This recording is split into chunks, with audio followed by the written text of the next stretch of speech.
welcome back to Anime Death Spiral, the only anime podcast currently being audited by the Doge Boys.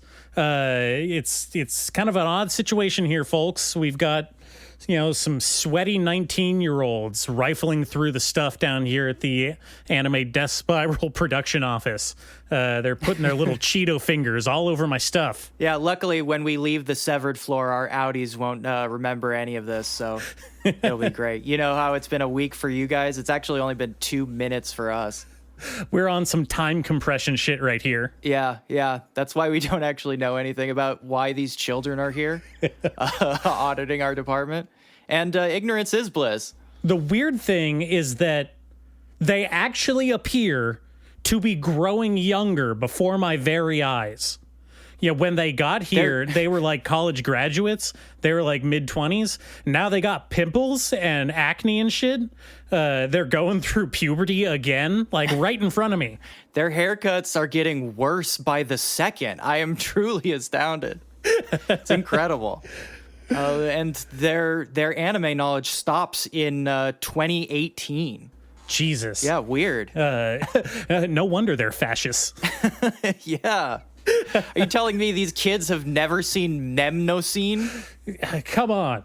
Like everybody's seen Mnemoscene. Yeah. Come on. They household look, name. Are you telling me my boss has never even heard of Haibane Renmei? Are you fucking kidding me? This is where we're at in life?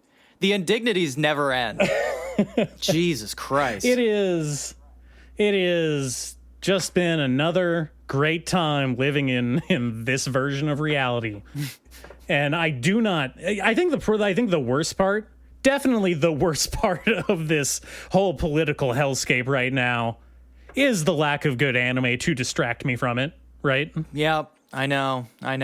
Now, we've gone over this the last few episodes, but this season, winter 2025 anime has not been great. There has been just an absolute dearth of quality stuff, but something was tickling me at the back of my mind. Not your throat?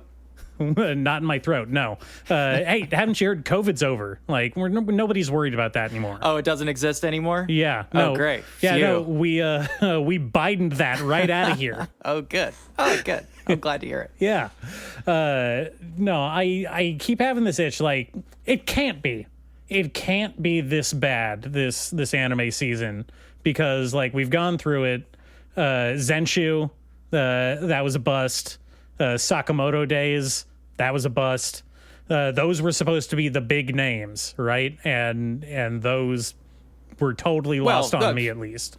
Also, Red Ranger in the Other World, of course. Well, sure. You keep forgetting about that one. For all the Super Sentai fans out there. Unfortunately, nobody is as big of a Red Ranger fan as I. And so really, if it weren't for me propping up the Power Rangers franchise on principle, I don't think we'd even be where we are today. And yet you still haven't watched it. I can't bring myself to. I'll sit back quietly and support it as an ally should. You've grown weak, old man. No, the age. Weak and brittle in your anime resistance. I can't. Soon you will crumble to dust. I honestly can't argue with that. It feels like every day, every moment, more and more, I have this feeling growing that maybe anime is like cartoons made for little baby people who can't process the world correctly. Well, I said it many, many times, but the whole reason I even wanted to do this show in the first place was to provide some kind of alternate space where people could get good opinions about anime. And I stand by that, because when I look out at the sea of anime commentators, oh boy, what a fucking wasteland. I mean, look, I'm sorry, guys.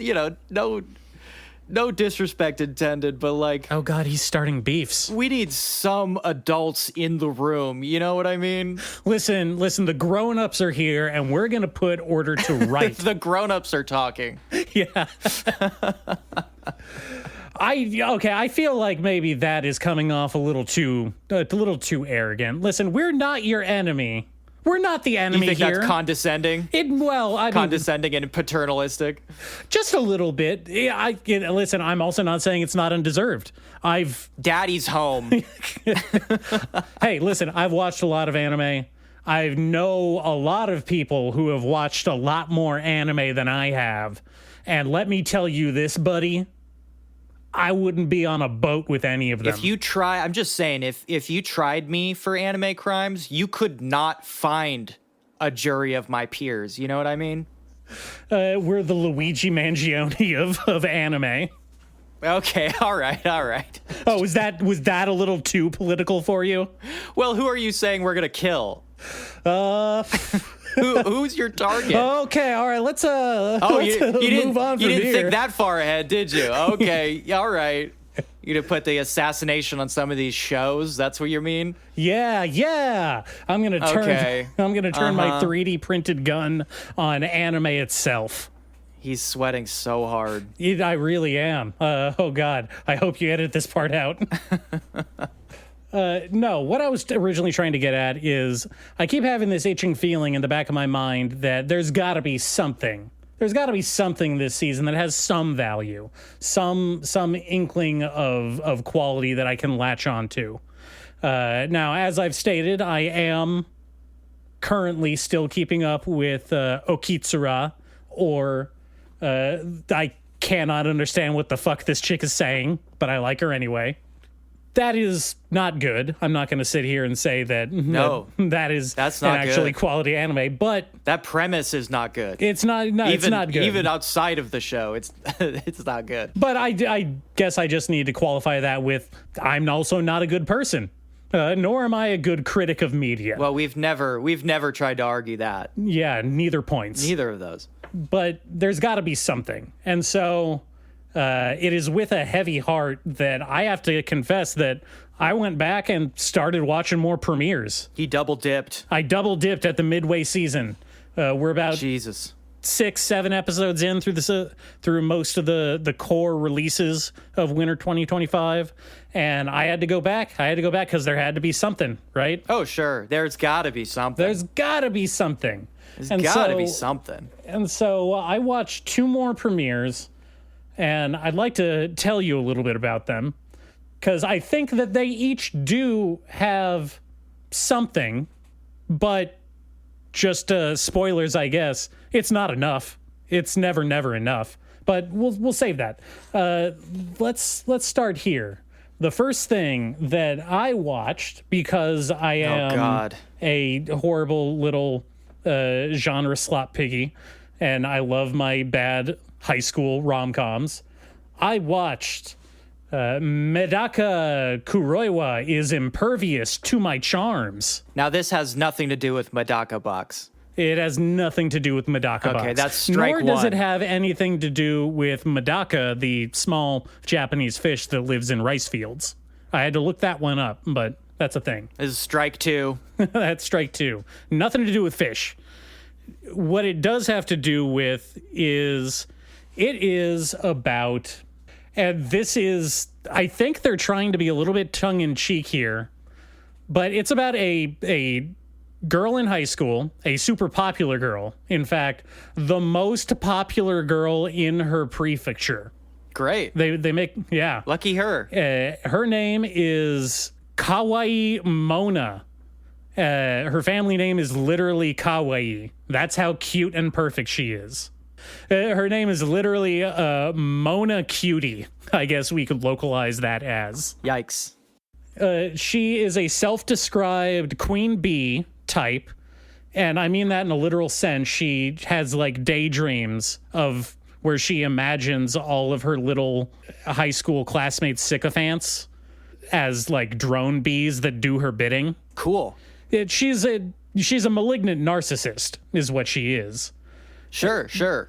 Not an uncommon character in these manga and anime. No. There's one in almost any of them. Well, the first thing that came to mind for me is that she's highly reminiscent of the main character from His and Her Circumstances, Kare Kano. Sure. Where she is like obsessively concerned with her own public perception and her self-perception. Yes, though that is driven by a sort of anxiety based on like inferiority. She has like an inferiority complex because when she leaves home, she's a slob and she's like she lives in an apartment. Yeah, and her life sucks shit, and she's desperate to maintain the illusion of being the that queen. is, I think, in Karikano, I think that's the quality that makes the character somewhat work, because it's like the hook of sympathy that the audience can latch onto, right? That's the humanizing part. Yeah.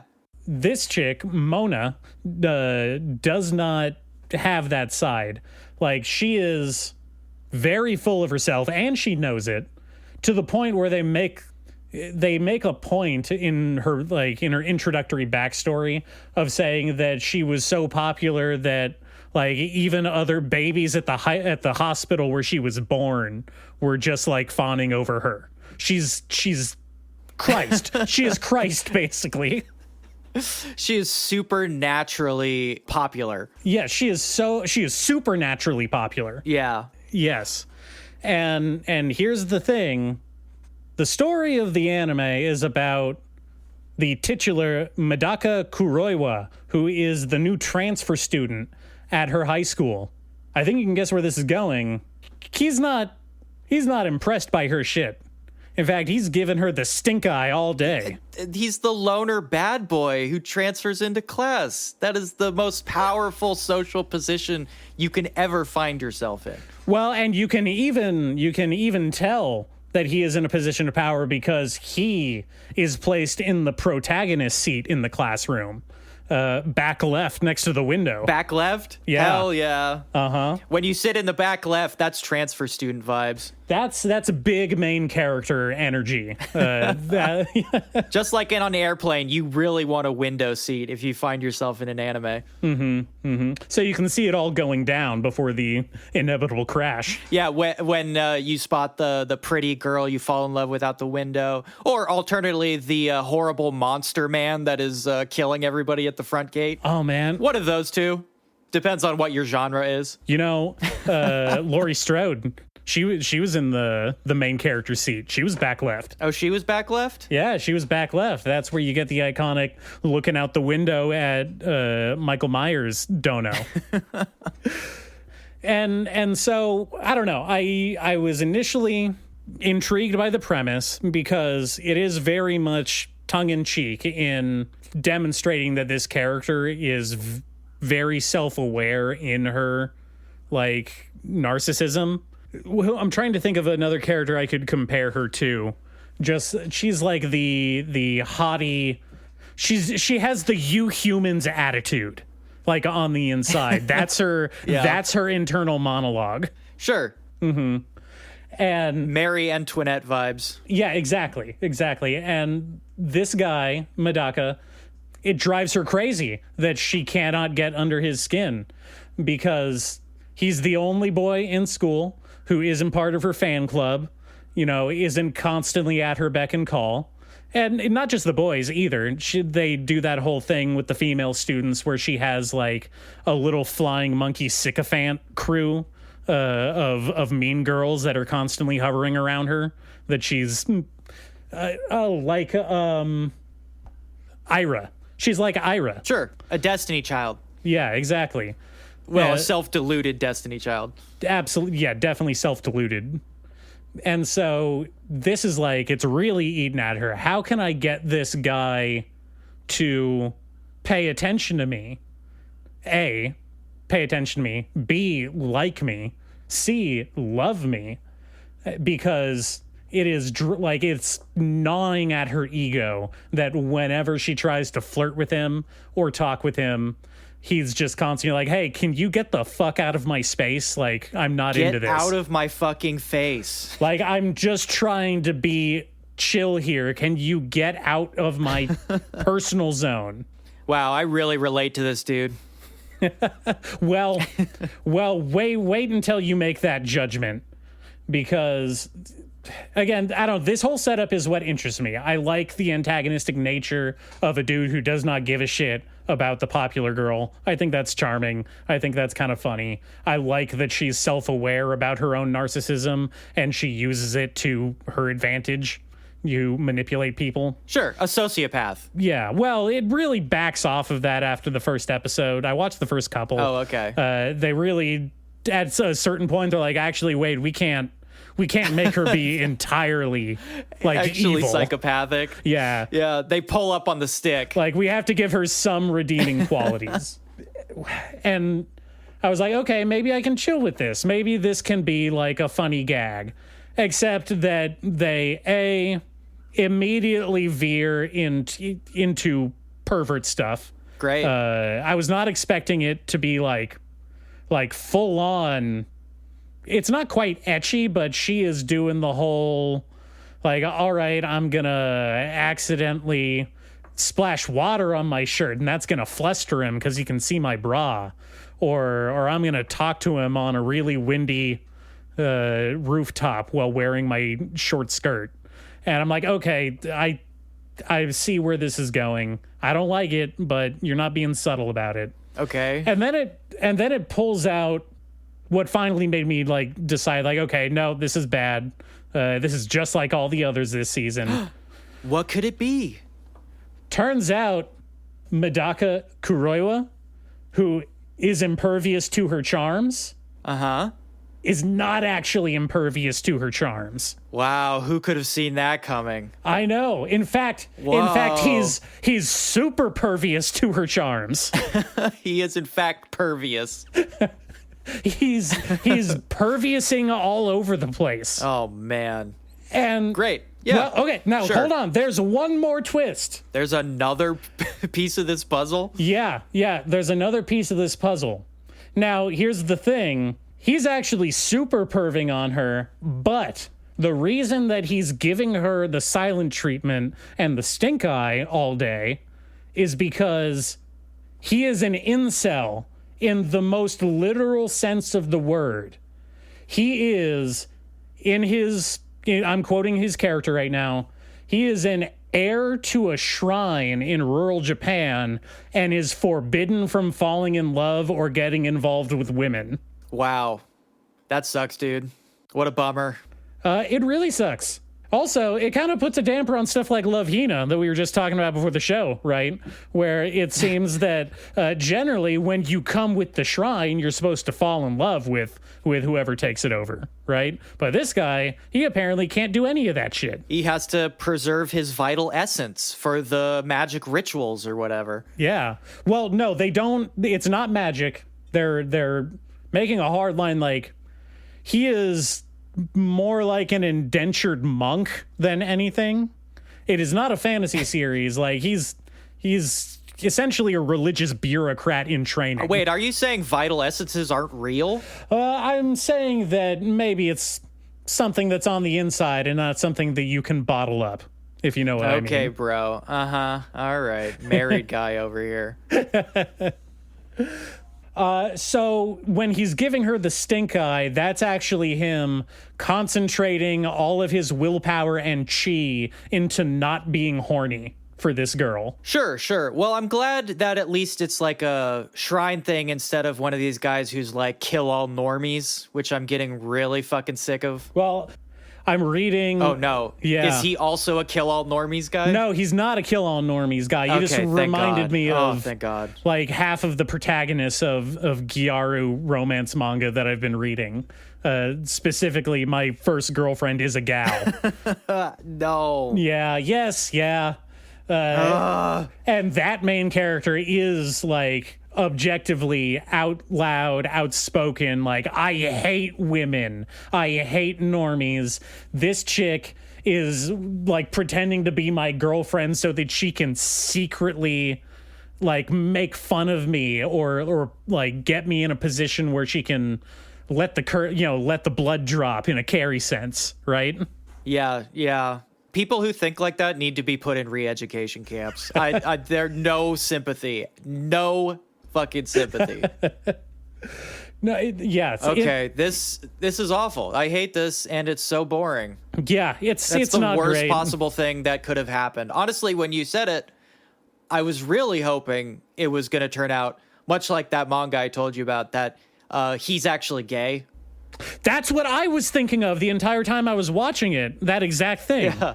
I'm like, this would be so funny if the reason that he's like totally ignoring this chick is because he's just straight up not attracted to her, or like not attracted to women. You are barking up the wrong tree, lady. I guess in that scenario, there would be less of a reason for him to be like outright antagonistic to this girl, because she's not like being mean to him, at least not publicly perceptibly.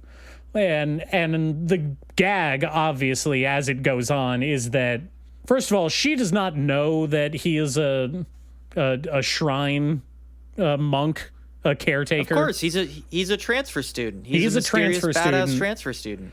And she cannot get her claws into him, and that's driving her crazy. And so she legitimately begins to fall for him, like the minute he starts doing this whole act. And he's just over here consistently like saying his prayers under his breath so that he doesn't pop a boner in front of the class while he's doing math problems. Oh, honey.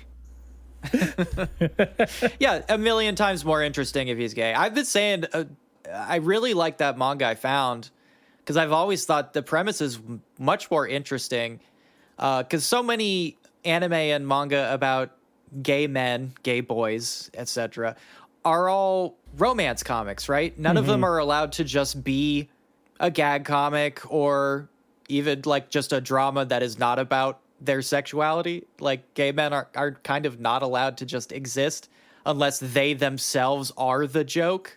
So I really liked what I found that manga about. Oh, the reason I hate this is because I am gay and these women can't stop coming on to me. I mean, that is a great premise. Yeah. I mean, I think that is still inherently about that character's sexuality, because the joke is that he's, a protagonist in a standard harem manga, but he doesn't actually like women. Like, that's the gag. Yeah, which is great. But the joke is not that he is like an effeminate boy or whatever. The joke is that he is a normal person who is not interested in these women who are throwing themselves at him. And I think that is a fundamentally different kind of joke. Yeah. No, I see what you're saying. Yeah.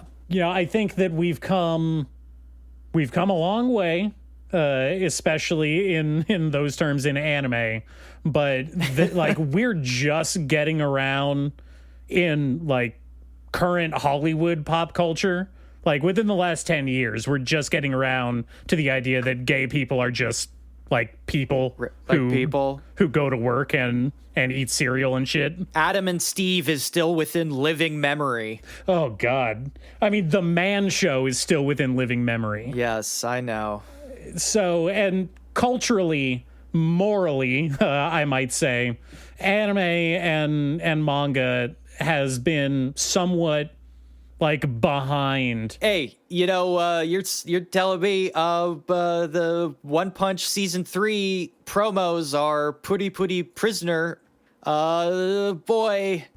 Yeah. Still grappling with that one. So I don't know.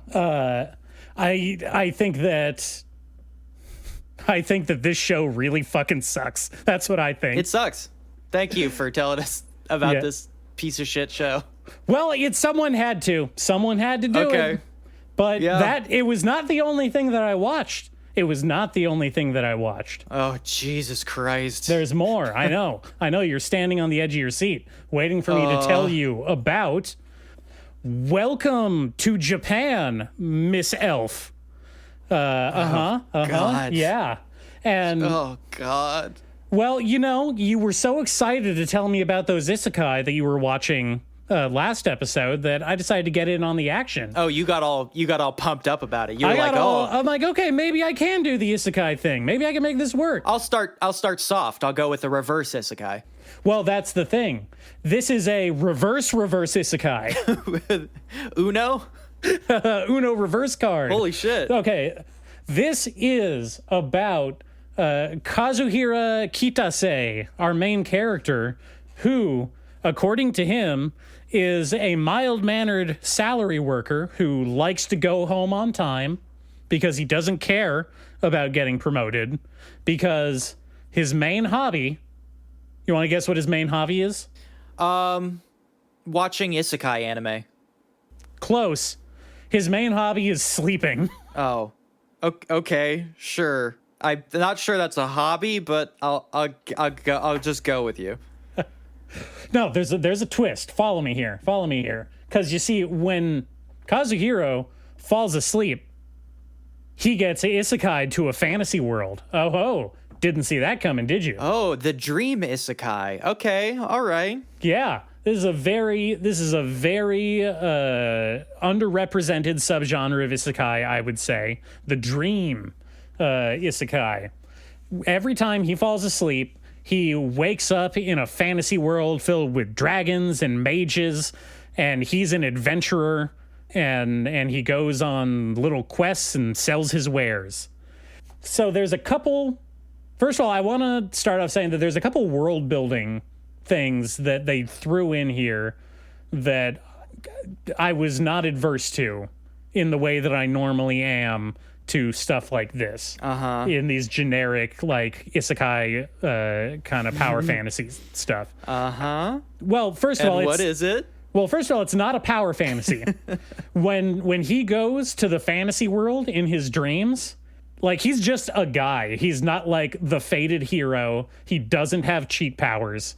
He doesn't like know magic inherently. He has to learn it. He's just like some dude, which I think is kind of cool. And he understands how the world works, which they demonstrate by the fact that he can speak multiple languages when he's in his dream. Because he's actually taken the time to learn them. He can speak with monsters. Yeah, but so can I. What the fuck? I could speak made-up languages in my dream. Well, it's not really a dream, though, is it? It's a real living fantasy world that he goes to. Oh, you're spitting some fucking Nemo's Slumberland shit at me, huh? Well, he kind of does have the Nemo and Slumberland power, right? He goes to a fantastical world through the power of his dreams. Like, he physically transports there. Through the mind prism. Yeah. Yeah, sure. You know, the other thing that interests me about it is that it really leans into, like, the weird monster designs, I guess. I don't know. There's just some cool things. Like, it's not just your generic, like, little green goblin men that try to jump out and rob him. A la Goblin Slayer. Like, they've got these weird little three-tongued lizards that are all over the place, kind of like weird salamanders. They have weird bug eyes. Yeah, okay. You can just tell they put a little bit of thought into making this world feel a little less generic. Okay. Second, they do not espouse any of the standard, like, Dragon Quest, like, video gamey kind of mechanic tropes that are so common in these. They're really trying their best to make it more like an Earthsea. And I don't want to give it that much credit. They're no fucking Ursula K. Le Guin over here. Yeah, hold on.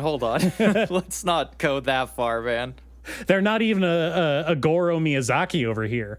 But I don't know. It feels like they're trying to lean away from being as explicitly like bog standard generic as they can, which is appreciated. So, okay, they have a dragon character, right? And it's pretty standard for dragons in anime to have sexy human forms, right? Oh, you're telling me. Boy, I could tell you about some sexy dragons. We know you. Don't even get me started. We know you know your sexy dragons well enough. You've demonstrated. In fact, there was an anime last season all about sexy dragons. We'll not get into that, nor are we going to get into maid dragons. This is different. I mean, it's not that different. It is a dragon that turns into a sexy lady, but yeah, come on. The way in which she transforms from dragon into human, like, was so weird and gross that I was kind of charmed by it. Yeah. When the dragon wants to turn into their sexy human form, they, like, vomit up a giant pile of magical goo that turns into kind of like an alien chrysalis pod, and then the sexy human form comes out of it. Okay, that's all right. I don't hate that. And like the dragon is mind controlling the sexy human body like a puppet. I thought that was kind of cool. I thought that was a neat little spin. That's all right. That's better than just like shape shifting, I guess. That's pretty boring. Yeah. And so, stuff like that, just weird little touches. I guess I kind of like the fact that they point out that he ages different. He ages at different rates in each world, because in like the regular waking world where he's a boring ass office worker, he's like 25, but he's still like 14 in the fantasy world, because he only spends like a third of his time there. And so he only ages at a third of the rate. Severance again. Yeah. Interesting. Okay, I do have to stop you because we are not getting to the fireworks factory.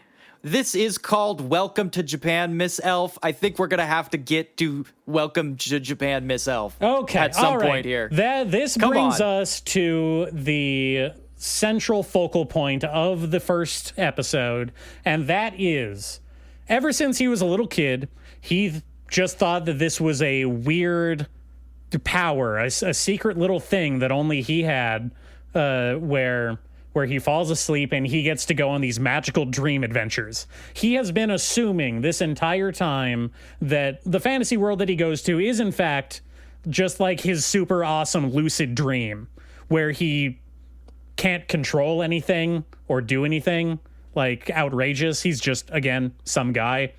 But he assumes that it's just a cool dream that he gets to walk around in and make friends with elves and dwarves and monsters, until he and his elf friend, his adventuring partner, an elf mage, go into a dungeon to try and look at magical dragon eggs, because they heard that they're, I don't know, beautiful and valuable or whatever. And they encounter the dragon. And the dragon's like, oh, fuck no, and burns them both alive with its magic fire breath. Kind of what dragons do. Yeah. And so he discovers that not only does he go back to the human world when he falls asleep in the fantasy world, that's how he transports. He lives one day in the real world and one day in his dream world. Yeah, that's how it works for me too. Well, turns out that in these adventures, whenever he would get jumped by monsters or otherwise die in the way a fantasy person would, he just wakes up, like in the real world. Also how I dream, yes. Well, he happened to be holding on to his elf friend in this particular situation where they got cooked alive by dragonfire. And he discovered that he actually has the power to pull people with him back to reality, or the human world, or whatever you want to call it. Seems very bad. Thus, welcome to Japan, Miss Elf. Here we come to the biggest and probably my favorite aspect of this show, because it is trash, but it's not a reverse isekai, nor is it a regular isekai. It's a stealth cooking show. Another stealth cooking show. Wow. Yep. How many times is this going to happen this season?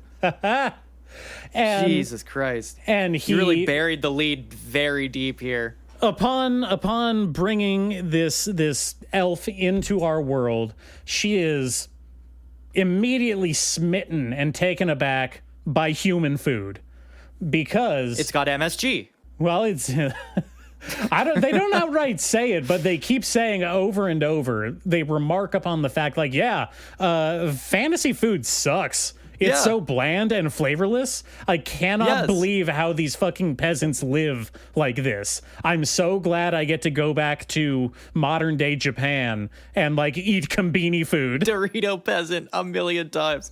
That's funny because actually, in one of the manga that I really like that I've been reading, basically exact same thing happens in reverse. A bunch of quote unquote modern day people are in this like fantasy village, and our main characters are eating the food, and they come up to him and they're like, how do you eat this fucking slop every single day? It's fucking disgusting. I'm trying not to throw up right now. And they're like, what? It's just bread. Yeah, but it's filled with sawdust and maggots. Yeah, it's like it's gruel, you fucking idiots. I mean, this is the real premise of the show is Miss Elf is absolutely enamored with human cooking. And so it started off with him bringing, I guess that's the other aspect I forgot to mention. He is, for some reason, the only thing he's allowed to bring with him into the dream world is food. He can't bring his own clothes. They get like magically turned into peasant clothes when he goes there. Sure. He can't bring like knives or weapons or even pencils and pads of paper, but he can bring bentos full of homemade food. And that's what he like brings with him to eat, again, because the fantasy world food is so bland and disgusting that he can't stomach it. So you love this show. That's what you're saying. I think that maybe you love this show. I don't want to say that. I can't say that. I refuse to say that. You found a show you really like this season.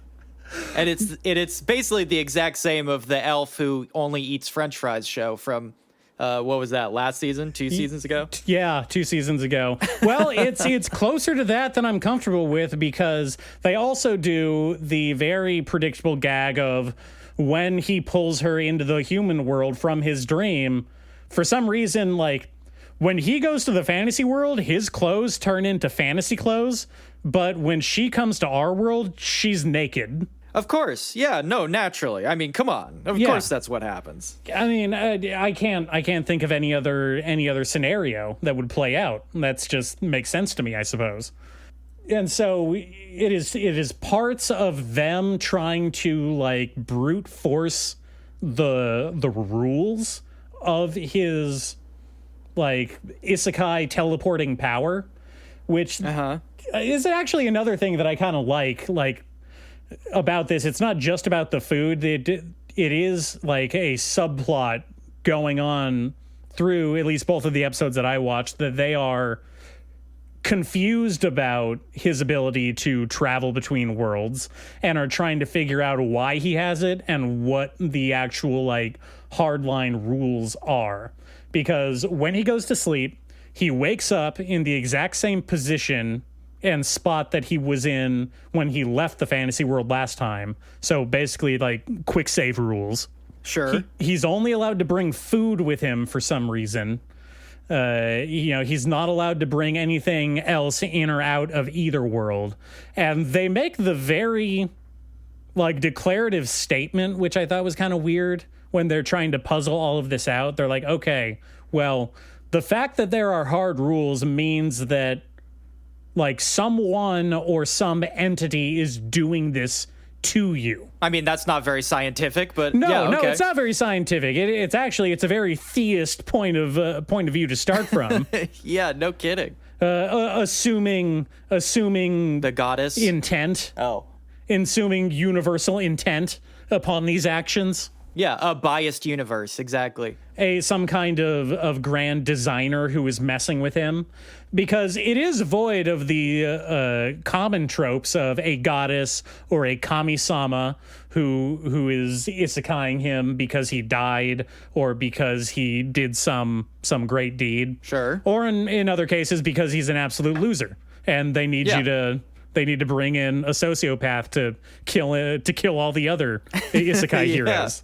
Fucking losers. Yes.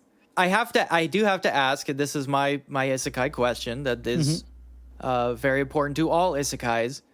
Does he teach them about germs? No, he does not teach them about germs. He doesn't teach them to wash their hands when they're eating. No. Well, he's an asshole then. He is an asshole. There was he's a dick. So this may shock and appall you even, but you may like to know that I recently overcome my fear of the written word, and I read a book. This is shocking. I know. Please tell me it wasn't a light novel. It was not a light novel. Okay, phew. Although, wait, does Stephen King count as light novel? Since those books are like 7 pounds, no, I think very literally it is not a light novel. I read Fairy Tale by Stephen King, which is an isekai. Wow, and that's the sequel. That's the sequel to Black House, I think. Right? Possibly. I didn't know if it was connected to any of his other stories, but it's about at least partially an old man who lives in a haunted house. So maybe. Sure. An old man. And there's probably a little girl involved, right? No. Well, there's a princess, but she's not a little girl. Oh, weird. I thought there'd be a little girl involved in a fairy tale. Well, not quite. It's about a prince, mostly. All right. A fairy tale prince. It's an isekai, essentially, about a high school quarterback, super popular kid type who befriends an old man who lives in a haunted house and finds a well that is a portal to a fantasy world on this guy's property. And when he goes to this fantasy world, he kind of gradually starts transforming into what is like the cultural collective perception of what a fairy tale prince is like, and he goes on a quest to save the kingdom from an evil monster, basically. It's a whole thing playing on like fairy tale tropes and fantasy tropes and stuff like that. But there was, when I was watching Welcome to Japan, Miss Elf, there was a quote from that book that kept playing in my head, and that was the main character, Charlie. He keeps telling himself, or another character who had been to this fantasy world had told him, a hero helps, a coward brings gifts. What? Yeah. Wow, that's a very Stephen King line. It's a very Stephen King line. I can hear his voice in that. And in the context of the story, it was like this character who was telling him that had been to this fantasy world to steal giant gold and magically de-age himself a number of times. Oh, yeah. And this is why I asked, because I don't know if you remember The Talisman, right? Sure. The Talisman. The Stephen King, Peter Straub book. Uh-huh. The Talisman and Black House are both about these characters swapping in and out of this fantasy world, right? Interesting. Okay. That's why I assumed it was a sequel. It might be. I'd have to look into it. I mean, he's done this 2 times now. Yeah, he may just be plagiarizing himself, or he may be dark towering. Could be. Let me ask you this: Is there like a wolf man? Are there like kind of werewolf guys in that book? There are wolves, but they're not werewolves. They're just kind of regular wolves. Oh, do they talk? No, they don't talk. Oh, okay. Well, never mind then. Okay. What a disappointment. Sorry to disappoint. But in the context of the story, that quote is about how he like goes to this fantasy world to take stuff from them without helping them with the evil king that is terrorizing the peasantry. Right? Yes. And in the Talisman, the bad guy is flipping over to the fantasy world to create an industrial revolution so that he could like build weapons and bring them back to our world, like a bunch of fake Uzis and shit. Well, that is explicitly a concern of the old man that lives in the haunted house who owns the well. Yeah. The reason he's hiding it is because he doesn't want a person like that to go and fuck up this idealistic fantasy world. No, you don't want that. You don't want that. It's very bad when that happens. Any more than the demon lord is already fucking it up, right? Sure. Yeah. But he feels bad because he goes there and he brings them stuff like, fancy Penicillin. Clothes and like prepackaged food and tennis shoes. Yeah. Tennis shoes. Specifically, yellow Converse is made in a visual allegory of. And he feels guilty that he like doesn't stay and try and help these people more, right? Sure. Well, the prime directive. I mean, come on.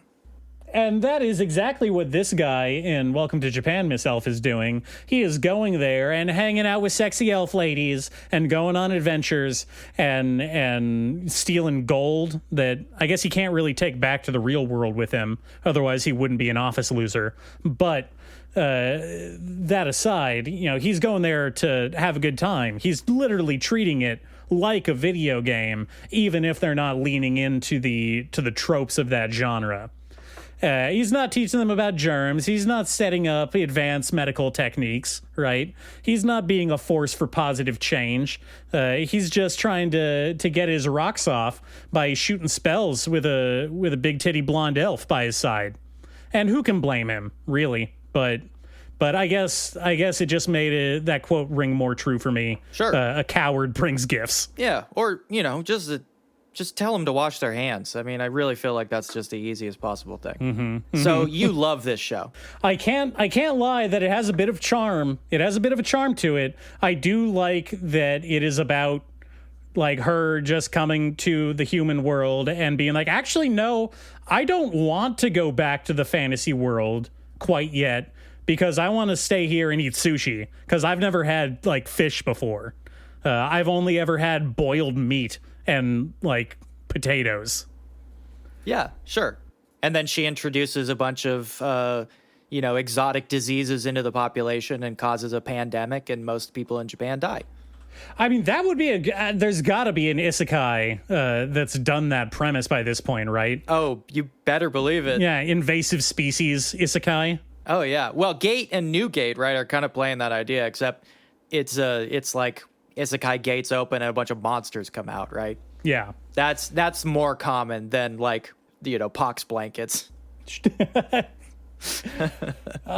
So yeah, I don't know. I'm pretty turned off by how often they try and make an excuse for this elf lady to be naked in every episode. That's not great, but it does have some high quality food animation, so yeah, I'll probably stick it out, but I cannot recommend it to people. I cannot, in good conscience, tell people to actually go out and watch this. This was an anime made specifically for George Costanza. Yep. Just sex and food in a beautiful combination. I'm George Costanza now. You're George now. So, wow. Yeah, I had to go back and see. I had to go back and see if there's anything, and the answer is no. It's still only bad anime this season, but turns out that I'm a worse person than I had first assumed, and maybe I like stuff that is bad. I don't think there's a maybe about it. You just went over that whole show with like a fine-tooth comb. Yeah, I'm pretty ashamed of myself right now, to be honest. Yeah, you should be. I don't feel great. Can we take a break? Let's take a break.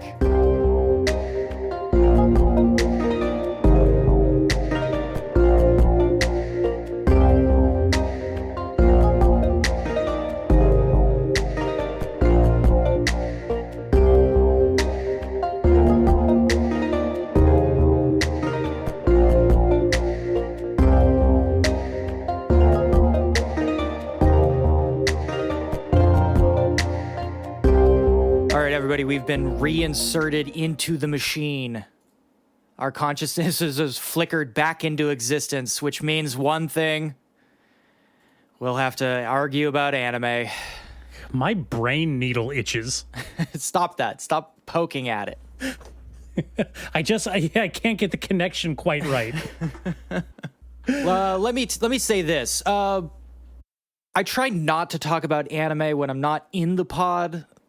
But sometimes it leaks out. I've talked about my watch partners before, and occasionally I do have disagreements with them, leading into long educational seminars that they try not to sleep through. And one of them did bring up an inflammatory point. They accused me, and I still try to get over it. This was so hurtful. They accused me of having 90s bias. My God. How gauche. And me, of all people, I was very offended. I was offended and taken aback because, of all people, I do not have 90s bias. I lived through the 90s. I know what it was like. It was fucking awful. We were there, folks. There was one color palette, and everyone used it on everything regardless of context. There was one color, and it was Lisa Frank Rainbow. No, I think it is. I think it's patently ridiculous to accuse you of having 90s bias. That is coming from someone like me who legitimately has 90s nostalgia bias. Listen, game recognized game, and you're not one of us. No, absolutely not. I fucking hate that shit. But the question inevitably led to, if I don't have 90s bias, then what is it? What is causing this argument? Because we were talking about some 2000s anime. There it is. There it is. They were accusing you of only liking 90s anime. Yes, because I was rightly pointing out that, we all know this, the early to mid 2000s was the darkest era in the history of anime. This is not a point that can be argued. I'm sorry, but this is the truth. Well, let's not get hasty with our words so far. It's not hasty. We've had almost a decade and a half to make this judgment. Listen, the wheels of justice move very slowly, and the wheels of anime move even slower. I would say that maybe you are not seeing the whole picture here objectively when you say the early 2000s has the worst anime. I personally think that's wrong. I would actually posit to say the downfall, the real true dark age of anime, started in the 2010s, and arguably we are currently still in. Yeah, see, I just think what you're identifying is the 2000s hangover. You're experiencing a sort of body lag. You think this is all carryover suck from the early 2000s? I think in your case it must be, because, it's not just the shows, right? I mean, there are larger cultural trends that lend themselves to a dark age, Okay, I'm willing to hear you out. We're talking about the flow of culture. These are the building blocks that have made anime what it is from the start all the way till now. Exactly. I see where you're going. Now I'm willing to hear out your argument. Yeah, tell me why, because I really am interested to know why you think that time period is the worst. What I'm identifying here is, and I think this actually explains your point of view. Perhaps you'll disagree, but you see, because culture flows in this particular way, and unfortunately follows us chronologically, the terrible, horrible crimes that were committed in the early 2000s, they are filtered through the 2010s. So what you're experiencing is sort of the dregs of the awful era. You're saying that I'm punching at the shadow boxing after image when Yes, I really should be keeping my eye on the prize. Is that what you're saying? Yeah, I'm saying you are downstream from the guy who's pissing in the river. Okay, all right. Well, go ahead. Make your claim. Okay, all right. Go ahead. Yeah, just go ahead. I will go ahead. You do that. Let me. You do that. Let me school you a little bit. Let me school you, because clearly you've forgotten. In your old age, you are becoming dementia riddled, and you're forgetting what happened. I shouldn't even have to say this, but 2000s was when anime Beatles-ized the U.S. Obviously, anime was a thing here. I'm not saying it wasn't. We did the whole Ghost of the Shell thing. We did the Akira thing. We did the fan subbing, mail away for tapes thing. We did Pokemon, right? I know all this. But the early 2000s was when it became cultural. It gelatinized and kind of seeped and it formed all around us. The 2000s was when kids were wearing Naruto headbands to school. That was not happening before. As loath as I am to give you credit in your argument, the first volume of Naruto that I bought was in 2003, and my life has been irreparably damaged ever since then. Yes, I want to say, if we look at the Wikipedia page, for example, of Tokyo Pop, which are, guilty of a lot of crimes. Man, there's a blast from the past. Yeah, exactly. This is one of them. They did start up in 1997, so they were hitting their stride right as 2000 came in. I want to say 2002 was probably their biggest year. They did fold pretty fast after that. Borders, Walden Books, Barnes & Noble. And they weren't even wrapped in plastic, folks. You could just walk in and read them. You could just walk in and read them. Now, they were the ones where they had flipped everything so you could read left to right, which is, again, much like modern American dubbing, is absolutely a crime. I do believe those people should be put to death. Like that. Yeah, no, that's what were they probably thinking? the worst thing that I ever heard. But, Awful. You know, the puny American brain brought up on our education system in those years, it probably would have melted at the strain of trying to go from right to left to right. It's true. It's true. We were not taught about other countries to begin with in school. That's just an American thing. So, yeah, it would have been difficult. We all grew up in little communities like The Giver where they hit us from the outside world. Yeah. So this is my first point, and I think this is the establishing element of the dark ages of the 2000s, because suddenly Japan, this is a revenue stream. These dumbass gaijin, this is a gold mine. I mean, their parents don't even know what's in these comic books. You know, they'll just buy whatever. It's free money, Jerry. Unfortunately, this also coincided with the rise of moe. Oh, I thought you were going to say 9/11. Well, 9/11, I can't directly attribute moe to 9/11, but I'm not willing to disregard that argument entirely. I will hear that case. The 2000s introduced us as Americans, moe, Like Moet, but moe. And you know these things. I'm talking about Toradora. I'm talking about Digi Chariot. I'm talking about Lucky Star. Oh, no. I'm talking about Tokyo Mew Mew. Oh, God. You know exactly the cultural phenomenon that I am discussing. Weird little high school girls that look like elementary school girls, and they got massive eyes, and everything is chibi-fied, and it's awful. It's truly awful. And as a culture, we still have not even begun to assemble some kind of, I don't know, some kind of vaccine to this thing. It continues to this day, but this was the era where it hit on a completely unsuspecting populace. We were not ready for Moe-tan. I never was, to be fair. The rise of moe stuff is definitely one of those like bumps when I look at my personal anime history, where I was like in middle school and in grade school, I was a Pokemon kid. I was Digimon. I was You were shonen. Yeah, shonen, Shaman King, big DBZ kid, right? Like talking about who would win in a fight, Charizard or Goku, kind of anime kid in grade school. You know, that's one of the things these Gen Zers make fun of us millennials for, is the like corny ass who would win in a fight thing. Power scaling argument stuff that has fully been attributed to us. That's our boomer generation trait. It really is, yeah. Oh no. Oh God.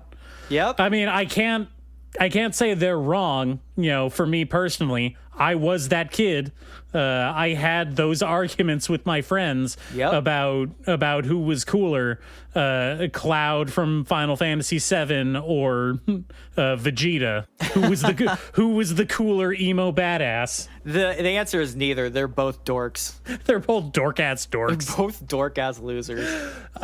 So, you know, I guess they got me pinned on that one. I'll take the L. You will absolutely take that L. I'll take that L. Again, I think the desperate chasing of the Pokemon DBZ shonen money pales in comparison to the rise of moe, which has had devastating consequences on the anime community. I'm still trying to figure out what the appeal was at that time, at that specific juncture.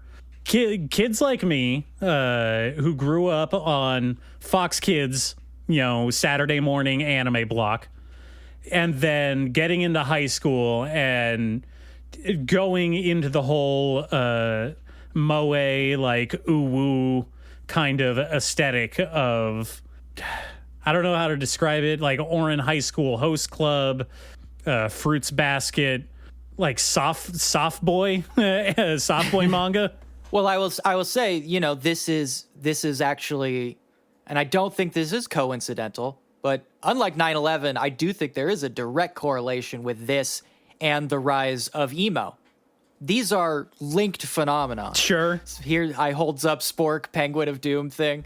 These are connected phenomenon. And the whole emo thing, the like twee bullshit emo thing that they cultivate in that culture is sort of some American moe. And I don't think it's a coincidence that they're the same 3 letters. Whoa. Yeah, think about that. Keanu Reeves mind-blown gif right now. And, I could stop there and it could be a pretty convincing argument, but I do have more. But in the interest of fairness, I'm interested in hearing your rebuttal. Well, okay. And maybe I think I do. And hear me out here. All right. And in light of your presentation, this may be a metastasizing of the problem. Because I think that we can directly attribute the rise of, and, these aren't exactly the same, but I am going to lump them in because they are enjoyed, I think, generally by the same type of person. Like moe high school romance / a high school, like harem, like moe harem type stuff, right? We can draw a direct line between the rise of that to what I call the smartphone era of 2010s anime, which is when we start getting all of these smartphone gotcha games that have anime tie-ins and spin-offs from them. Sure. I am talking about stuff like, and I've talked about it before, Uma Musume. I'm talking about Grand Blue Fantasy. I'm talking about Azure Lane. Sure. If we want to be a little bit more contemporary, moving closer to the end of the 2010s, we can even talk about the like the rise of Prince gotcha type stuff, like that Disney Hogwarts gotcha game. Oh yeah, Twisted Fantasy. Yeah, Twisted Fantasy. I think that all of that, the impulse of collecting these characters, right, comes directly from moe anime, moe light novels, and like moe dating sim computer games that were fucking everywhere in the early 2000s. I think that kind of crystallized this idea that, and I hate this. I hate this for how true it is and for just how creepy it sounds. But it's all about collecting girls, right? Yeah, it's girl collecting. Well, and this goes back, obviously, skipping over either one of our arguments, but this goes back to in the 90s starting to adapt the dating games. Yeah. Yes. Canon and whatnot into anime, and then that just evolving like a cancer. Mm-hmm. And so I think that specifically the gotcha game ones, those games are created after the fact from people seeing like, oh, do people like it when you have a lot of girls that you can choose between? What if we just made a game that was about getting girls that you choose? What if that was just the whole thing? It is the most evil thing in the world, is these horrible like gotcha extraction machines. I think that if we had to point our finger at one like connecting thread between these two eras, it would have to be Strike Witches, I would say, personally, which for the very lucky out there who don't know what that is, that's the anime / light novel series / trading card game / mobile phone gotcha game / board game. The prequel to Brave Witches. They probably know that.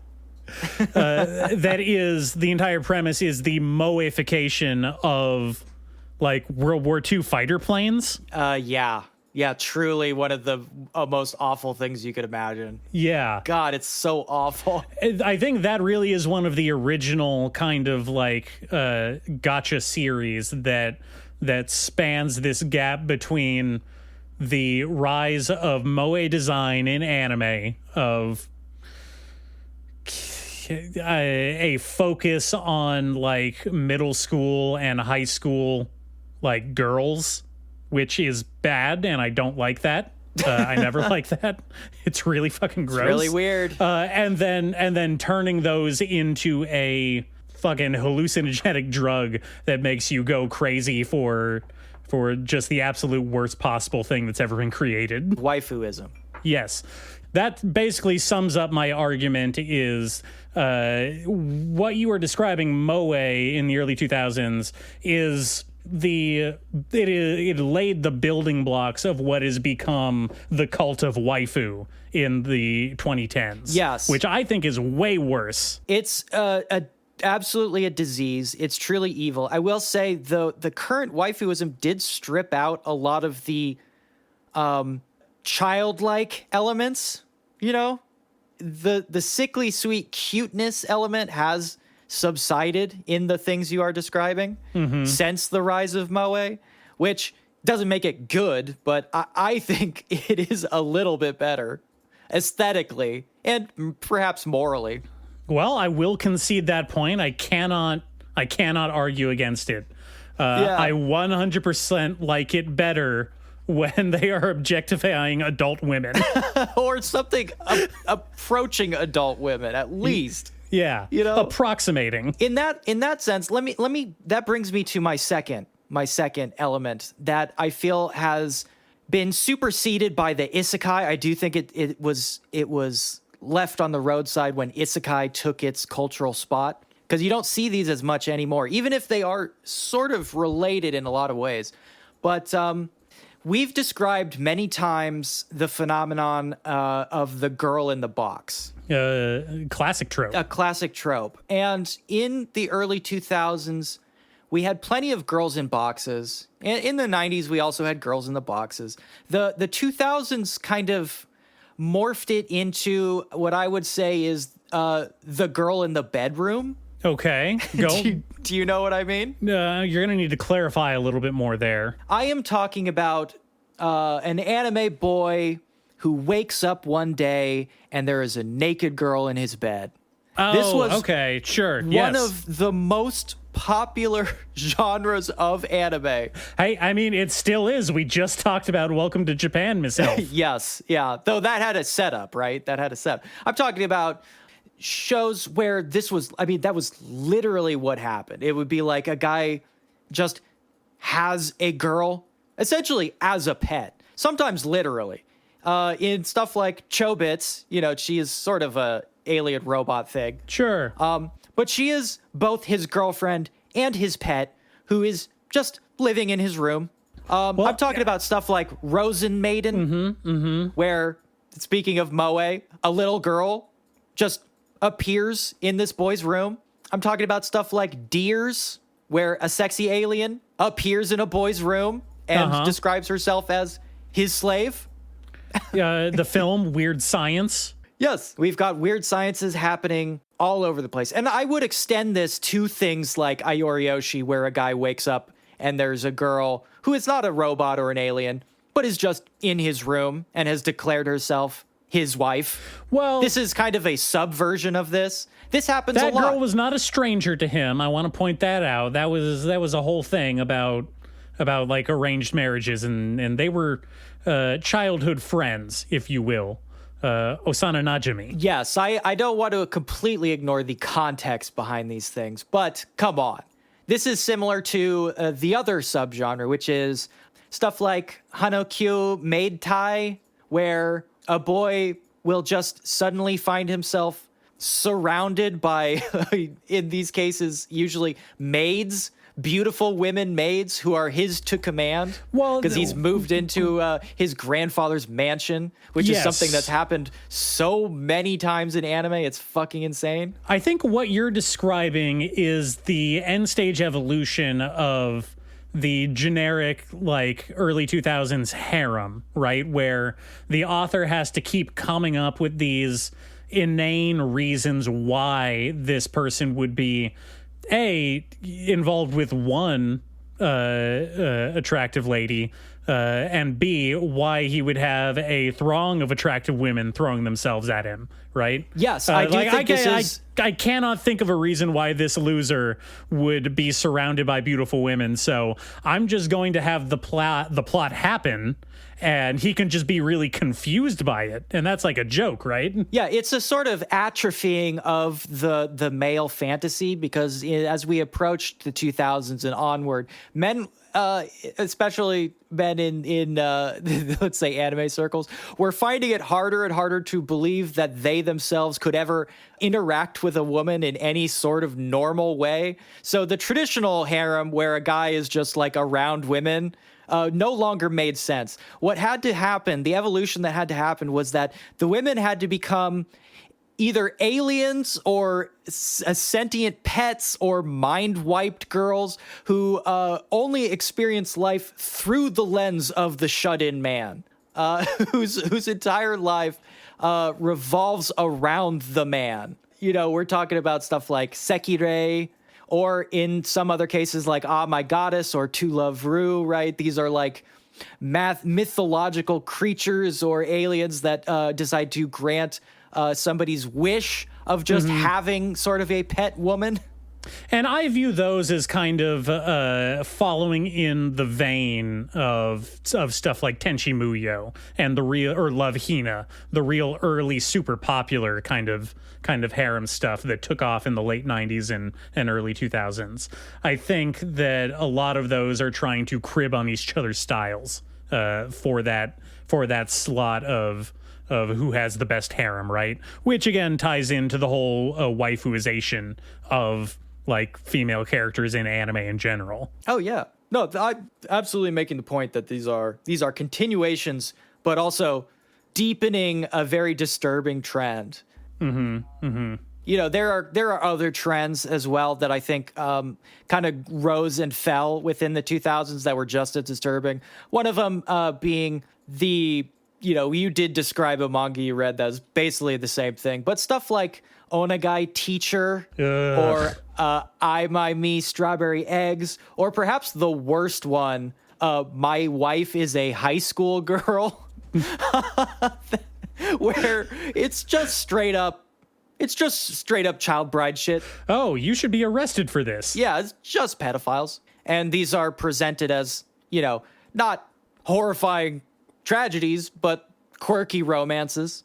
That has not died, obviously. We've talked about them recently. But I feel like they have become, at the very least, less popular. Sure. And so hear me out, because I think that what that trend has spawned into the modern era in the 2010s may be a little bit worse, because I view that as, again, a corollary to what I view in the 2010s as the rise of the edgelord harem shows, or high school exploitation shows, if you will.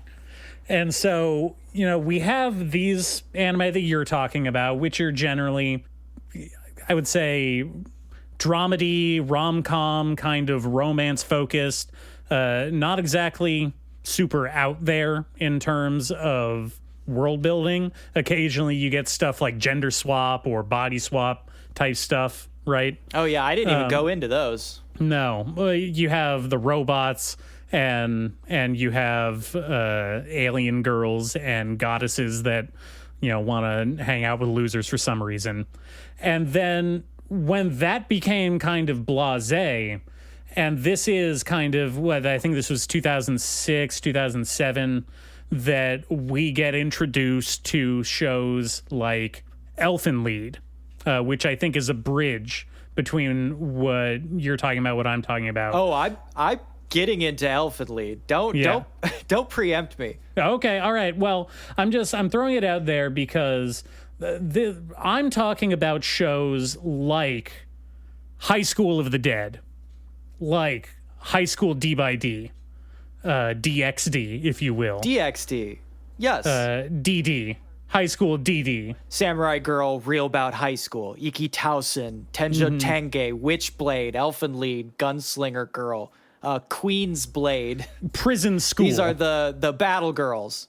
Well, Prison School, it's a little bit different. Yeah. And these are the girls fight each other by ripping each other's clothes off. Yes. Genre. Yes. Caged heat, if you will. And so I see the rise of those type of shows in the 2010s as a direct, not backlash, but I guess shockwave of the moe stuff you're talking about, and the later harem stuff, where it's like, all right, how can we have all of these girls, but also their clothes are getting blown off because people like violence and sex, and they're fighting each other, and the main character is a Light Yagami knockoff who's actually the smartest kid in school, and he has a chip on his shoulder to get revenge on all the people who wronged him, right? Well, sometimes it's that. In a lot of these, there really isn't one of those guys. Like a lot of them, it's, Tenjo Tenge, Iki Tausen, these are like female-led. And they kind of came up around moe as well. Iki Tausen was 2003. Tenjo Tenge was 2004. Just to clarify for our other listeners like myself who only know Iki Tausen as the American title, Battle Vixens. I had never heard that. I had never heard it called It was Battle on the Vixens. cover. It was on the cover of the manga volumes. I don't know what to tell you. I didn't know. I only heard it as Iki Tausen. But these are all, early to mid 2000 phenomenon, I guess. Elfen Lied was 2004. Witchblade was 2006. Gunslinger Girl 2003. This is coinciding with the moe stuff. You could call it counter programming, which I think is what you're getting at. But these are peers. I mean, okay, well, you think that they at least break even with each other in terms of cultural damage? I think so. I really do. I think Battle Girl is just so egregious. The thing is, Battle Girl kind of has cultural precedence, We've had Battle Girl. The 80s fantasy market in America was partially built on Battle Girl. You had your Red Sonjas and all that stuff, right? That was a character. And then it kind of died down and was, much like in a lot of manga and anime, revived 20 years later in Japanese culture. All right. Well, I guess I'll concede that point, but I still think, these are linked in an inextricable way. Sure. I mean, that's what I'm saying. They're all linked. But as I've pointed out, the 2000s are clearly much, much darker and more insidious. Okay, well, I don't know. What else? Why else would you make that claim? Because so far, what we've done is a back and forth where you basically lay down a trend, and then I show how the modern trends made that much worse. I think they made it much better. I think your last line of defense, and this is so obvious, but I shouldn't even bring it up to you if I wanted to win this conversation, but your last line of defense is the rise of isekai. Well, I was leading up to that, but I can't deny the fact that when I Google the phrase 2010s anime, I'm greeted by hundreds and hundreds of links to fucking Reddit threads saying like, wow, 2010s was the best time for isekai anime. This is the decade of isekai. Yep. Isn't isekai the best? Yup. So I was leading up to that, but yeah, I don't know how you're gonna get around this one, because like I said, 2010s was the decade of isekai. It gave us some of the worst offenders that we've ever talked about on this show. It gave us Sword Art Online. It gave us ReZero. It gave us Konosuba, Shield Hero, Tanya the Evil. I've got a list of 53 isekai right in front of me that came the out rap between. sheet is long. Yeah, that came out between 2010 and 2019. None of them are good. I think what we're seeing there is, and we've talked about, the worst parts of isekai before, but isekai is essentially a death cult.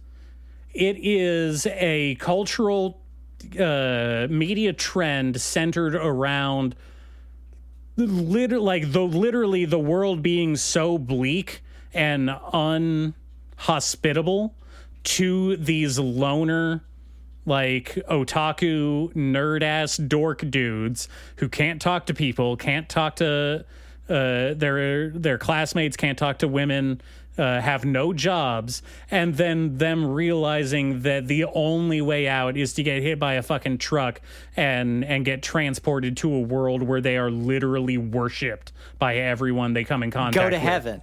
It's die and go to heaven. Yeah, that is really it. It's get hit by a truck and get 72 anime girls in paradise. Jesus Christ. Yeah, I mean, that is it. It's hard to argue with that. So I think Isekai takes the round in this one. It's really hard to argue against Isekai. We've made ourselves so clear on that point. I've just got one other point I want to make about the 2010s that I'm going to couple with Isekai. And I kind of put this as its own category here, but 2010s gave us Attack on Titan, which I think is really responsible for so much social degradation in the last decade or so. In fact, I would say that Attack on Titan is almost solely responsible for the rise of fascism in the Western Hemisphere. I am going to make that claim. Wow. Well, I will say, to take us out of here, the 2000s gave us Fate Stay Night and the entire Fate State phenomenon, which I think is obviously so much bigger and more culturally relevant than anything ever given to us by Attack on Titan, and will continue to weigh on the population for hundreds of years to come. So, yeah, I don't think there's an argument there. I think we've made our point, haven't we? I think the only point that we've made is that maybe any decade that anime exists in is by definition not good. Maybe all of anime is the darkest period for anime. Next time we talk about this, I will go to bat for the 60s. Oh, okay. I will fucking go. I will go on you for the 60s. Oh, is this going to be our Miyazaki moment? We're going to put our foot in the sand and say everything made after 1965 is trash. You'll just have to wait and see. Okay, all right. I'm sad and depressed and just so defeated by talking about anime defeated once again. Nate, guys, so we're gonna take off. We're gonna wrap the episode up now that he's on the mat. We've already counted to 10. Thrown in the towel. Listen to the show. Go back and listen to the old episodes. Listen to the new episodes. Follow on the fucking accounts, you guys. Follow the accounts. He's doing my bit that I usually do it. You've done it too many times in a row. I'm having privileges taken away. Okay, bye.